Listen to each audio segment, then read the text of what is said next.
सकता है कह रहा है कि आपकी नामधराई कर रहा हो कोई, हो सकता है आपकी लाइफ में कोई काम ना बन रहा हो। जय मसीह की मेरे भाइयों, परमेश्वर के वचन में लिखा है यशायाह 61:7 में कि तुम्हारे नाम धराई के बदले मैं तुम्हें दुगना आशीष दूंगा। अनादर के कारण तुम अपने भाग से जय जयकार करोगे। परमेश्वर आपकी दुगनी पहले आशीष 2 गुनी आएगी, मतलब कि दुगनी, डबल डबल आशीष। क्या आप तैयार हैं?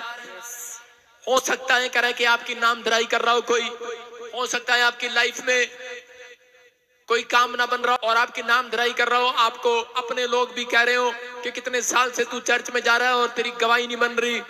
हो सकता है यहाँ पर कोई ऐसा बैठा हो, किसी को औलाद ना हो रही हो, किसी को कोई कह रहा है कि किसी की नौकरी नहीं लग रही हो, किसी के बाहर जाने के काम रुके पड़े हो, बार बार रिफ्यूजल आ रही हो। पवित्र आत्मा कह रहा है कि कोई लोग आप घर ना बना पा रहे हो, आपकी नामधराई कर रहे हो, आपके पड़ोसी नामधराई कर रहे होंगे तेरे चर्च में क्या बना, तेरा क्या बना, तेरा क्या हुआ, तेरा क्या हुआ। उसको बोलो कालिया तेरा कुछ नहीं होगा। आपको चिंता नहीं करना। अगर ऐसे वर्ड्स, ऐसे विचार आपके दिमाग में आ रहे हैं बार बार, तो इसका मतलब आपको शैतान गिराना चाहता है, हराना चाहता है।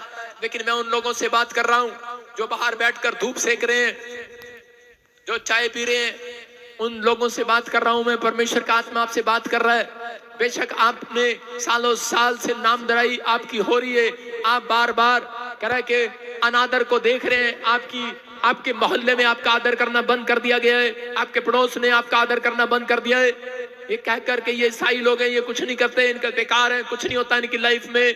लेकिन परमेश्वर ने मुझे कहा सुबह 4 बजे, कहा कि अपने लोगों को जाकर कह दे और तू भी सुन ले। कह रहा है कि मैं इस वर्ष में तुम्हें दुगनी आशीष देने के लिए जा रहा हूं यीशु मसीह के नाम में। ये याद रखना, ये परमेश्वर के नाम से मैं भविष्यवाणी कर रहा हूं। 2024 कह रहा है ये हमारे लिए, चाहे आंधी आए, तूफान आए, भूकंप आए, इस देश में चाहे कुछ भी हो जाए, कह रहा आर्थिक तंगी आ जाए, बड़ी बड़ी कंपनियां बंद हो जाए, कह रहा है कि आपको सुनने को मिलेगा, काम बंद हो गए, फैक्ट्रियां बंद होगी, लेकिन परमेश्वर का आत्मा कह रहा है कि मसीह लोग कह रहा है दुगनी आशीष को पाएंगे, दुगनी आशीष को, दुगनी बरकतों को पाएंगे। उनकी नामधराई इसी साल में दूर करूंगा यीशु मसीह के नाम में। क्या आप तैयार हैं कि नहीं? बाइबल कहती है ये रिस्टोर का साल होगा, रिस्टोर करे कि दोबारा से आशीषित करने का साल होगा, दोबारा से आपको वहीं पर खड़े करने का साल होगा, दोबारा से आपके लिए हर आशीष उतरेगी स्वर्ग से। आमीन बोलकर जितनों को विश्वास है वो ताड़ी की भेंट चढ़ा सकते हैं मेरे परमेश्वर को। सारे बोलो हालेलुया। जब एक प्रोफेटिक वर्ड्स बोले जाएं तो लोग ताड़ी की भेंट चढ़ाते हैं परमेश्वर को। मैंने ऐसा देखा है नाइजीरिया के अंदर, साउथ अफ्रीका के अंदर। मैंने कुछ सुना एक प्रॉफिट के बारे में, टीवी जोशुआ के बारे में। मैंने अखबार में देखा, लोगों से सुना और अपने लोगों से भी सुना। सबने उसको कहा कि ये रेपिस्ट है, ये पैसे देके ऐसे कराता था, बड़ा बड़ा गलत बोलते थे उसके बारे में। वो मर चुका है, हार्ट अटैक की वजह से मर गया। वो परमेश्वर का एक अच्छा दास था और प्रभु की गोद में है। बोला हालेलुया। हालेलुया। कुछ लोगों ने नाइजीरिया में विरोध करने के लिए पोरकुंडा रचा, लेकिन वो फ्लॉप हो गए। उन्होंने रचा, लेकिन मैं हैरान इस बात के लिए होता हूं कि आत्मिक बंदे भी उसके बारे में गलत बोल रहे हैं। तो इसका मतलब उन्हें पहचान नहीं है कि वो परमेश्वर की ओर से आया था, परमेश्वर की ओर से गया। Hallelujah hallelujah.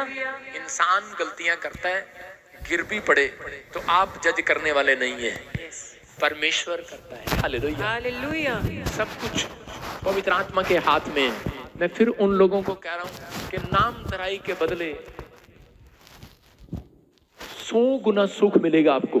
आमीन। लेकिन नामधराई, उस बंदे ने, परमेश्वर के दास ने धरती पर जितनी दिन रहा, उसने नामधराई को देखा। लोगों ने उसके बारे में पता नहीं क्या क्या कहा, 0 से स्टार्ट किया उसने। और नाइजीरिया के अंदर परमेश्वर ने क्या, उसके पूरे वर्ल्ड को उसने हिलाया, प्रभु के काम को उसने किया। मरने के बाद भी लोगों ने उसको नहीं छोड़ा। यीशु मसीह को नहीं छोड़ा तो उसको क्यों छोड़ेंगे? बोलो हालेलुया हालेलुया। कह रहा है कि लोग खड़े हो जाते हैं, सिर्फ 2 30 चांदी के सिक्कों के लिए यीशु मसीह को बेच दिया था। और नाइजीरिया में 30 लाख रुपए के लिए हो सकता है कि किसी ने बेच दिया हो, अपना जमीर बेच देते हैं लोग। लेकिन परमेश्वर ऐसे लोगों को ताड़ना जरूर देगा, ऐसे लोगों को देखता है परमेश्वर। कह रहे हैं, लेकिन कह रहे हैं जिसने जिस पर दोष लगाया एक दिन उस पर भी लगाया जाएगा। धरती पर ही न्याय होता है, कहीं बाहर नहीं होता। लेकिन पवित्र आत्मा अपने लोगों से प्यार करता है और वो कह रहा है उन लोगों को, हो सकता है कोई पास्टर हो, वो अनादर देख रहा हो अपनी लाइफ में, नाम धराई को सुन रहा हो सके कोई विश्वासी हो यहाँ पर बैठा हो कि बार बार नाम धराई को सुन रहा हो, आप में से कोई हो यहाँ पर ऐसा जन। लेकिन पवित्र आत्मा ने आज अपने लोगों को होश खोलने के लिए आज ये वचन दिया है कि होश में आ जाओ। अपने पड़ोसी को बोलो होश में आ जा। बेहोश हो रखा 3 दिन से, होश में आ जा। कह रहे कि आज वो होश में लाना चाहता है आपको। हो सकता है आपके कोई भी काम ना बन रहा हो, आपको बार बार नाम धराई कर रहे हो, लेकिन परमेश्वर आज रात आपसे कहना चाहता है, आज रात के बाद कह रहा परमेश्वर आपकी नाम धराई को दूर करेगा यीशु मसीह के नाम में। जहां आपको अनादर मिला है वहीं पर आदर दिलाना स्टार्ट करेगा यीशु मसीह के नाम में। जिन लोगों ने आपकी बुराई की है वही लोग एक दिन अच्छाई करेंगे आपकी यीशु मसीह के नाम में। परमेश्वर आपके साथ खड़ा होगा। चर्च आमीन बोलने वाले आजाद हो जाओ हालेलुया बोलकर। लेकिन किन लोगों को मिलेगा? जो लोग करे के प्रभु में अनादर सहने के बाद फिर भी बढ़ते रहते हैं, लेफ्ट राइट नहीं देखते। जो लोग अपमान सहने के बाद भी बहुत बार लेफ्ट राइट नहीं देखते, सीधा अपनी चाल चलते रहते हैं।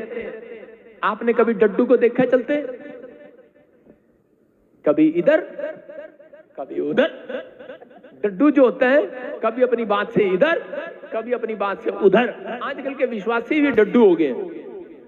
जब प्रॉब्लम आती है तो इधर, और कभी जब चंगाई चाहिए होती है तो प्रॉफेट बजिंदर सिंह मिस्ट्री में चलते हैं उधर। सुन रहे हैं नहीं? मैं क्या कह रहा हूं कि आप बहुत सारे लोगों